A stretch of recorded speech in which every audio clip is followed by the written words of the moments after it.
ఉంది. అంత జ్ఞాని అయిన వాడు అరుణాచలంలో కూర్చుని మాట్లాడిన మాట ఏమిటో తెలుసా? భగవంతునికి శరణాగతి చెందిన వాడి ప్రాక్తన కర్మ ఫలములు వానికి అనుకూలముగానే ఉండును కానీ ప్రతికూలముగా ఉండవు అన్నాడు ఆయన. ఎంత గొప్ప మాటో చూడండి.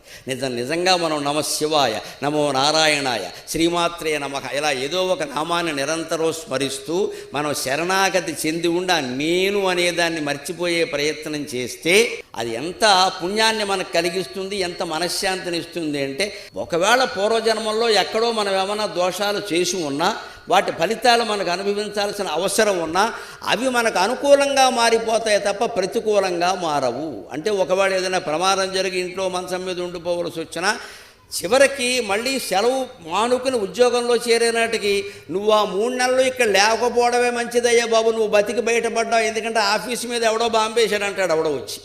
ఆ బాంబేసిన సమయంలో మనం కాలు విరిగిపోయి ఇంట్లో ఉండముందే మనకి